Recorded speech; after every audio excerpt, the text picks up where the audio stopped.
बात करेंगे, मैंने जैसे लिखा था कि rules of long term partnership, अगर किसी के साथ जिंदगी में बहुत लंबा रिश्ता चलाना है तो 3 या 4 बातें हैं जिन पे हमें फोकस करना है। पहली बात है फॉल्स एक्सपेक्टेशन।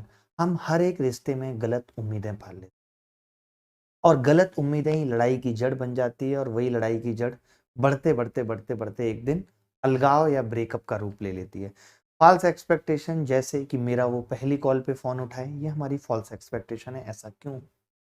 वो अपने घर वालों से ऊपर मुझे रखे, ऐसा क्यों हो?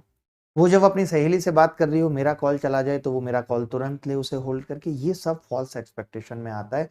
ऐसी उम्मीदें पालना कि मुझे अर्जेंट है, मैं परेशानी में हूं, मैं बुखार में हूं, मुझे डेंगू हो गया है, तो वो रात के 10 बजे मुझे हॉस्पिटल देखने आए और वो नहीं आती है तो उसने इतना बड़ा रिस्क क्यों नहीं लिया, उसने पेरेंट्स को कन्विंस क्यों नहीं किया। ये सब फॉल्स एक्सपेक्टेशन में आता है।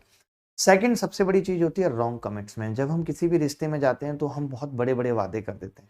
अरे मैं ऐसा कर दूंगा तुम्हारे लिए, ये कर जाएंगे, हम कहीं भाग चलेंगे, हम ऐसा कर लेंगे, वैसा कर लेंगे। 8-9 महीने बाद उन वादों की इंटेंसिटी कम होती जाती है, लेकिन जिसने किए होते हैं और जिसको किए होते हैं वो इस बात को बहुत सीरियस ले चुका होता है। उसे लगता है कि आपने जो कहा था वो सब सच कहा था, और फिर बात आती है कि अब तुम बहुत बदल गए हो। तो मैंने 2 बातें बताई हैं अभी तक। मैंने कहा एक तो फॉल्स एक्सपेक्टेशन रखना बंद करिए, दूसरा रॉन्ग कमिटमेंट करना बंद करिए। किसी को भी गलत उम्मीदें मत दीजिए, सिर्फ क्षणिक फायदे के लिए तो बिल्कुल भी नहीं। हम जनरली वही करते हैं कि अपने करीबी फायदे के लिए किसी को भी बड़े बड़े वादे दे देते हैं। तीसरा होता है बड़े बड़े सपने देख लेना। जब हम बहुत बड़े बड़े सपने देख लेते हैं और जब वो पूरे नहीं हो पाते हैं, हम जैसा सोच लेते हैं, तो वही हमारी दुख की वजह बनता है। जैसा मैं कहता हूँ कि किसी के जाने का दुख तभी बहुत ज्यादा है जब आने की खुशी हद से ज्यादा मनाई गई थी। तो जब कोई भी चीज अति पे होती है तो ये समझ लीजिए कि उसका खत्म होना निश्चित है। अति किसी भी चीज की रहती नहीं है।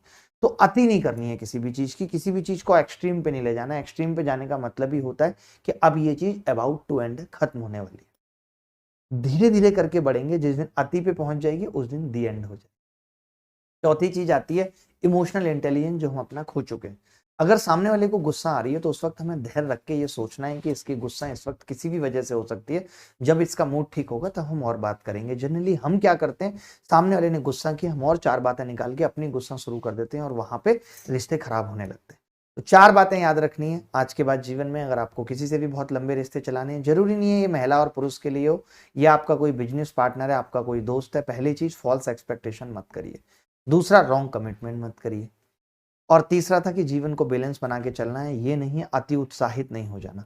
और चौथा है इमोशनल इंटेलिजेंस लगाना है कि भावनात्मक बुद्धिमत्ता, यानी भावना में रहते हुए भी आपकी बुद्धि काम करती रहे। ऐसा नहीं जब आप बहुत प्रेम में सुबह सुबह हो एक दूसरे के साथ, इसकी उसकी बाहों में, और फिर तमाम बड़े बड़े वादे कर देना, वो पता ही नहीं रहता। उन्हें कहते हैं इमोशंस में वादे करना। अरे मैं सिर्फ तुम्हारा हूं, और फिर वही जब 2 महीने या 4 महीने बाद आप उसे शादी का कार्ड भेज रहे होते हो तो उसको यही बातें बहुत चुभती हैं कि ये तो कहता था सिर्फ तुम्हारा है। तो इमोशंस में आई किए हुए वादे भी ध्यान रख के ही करने हैं कि कितने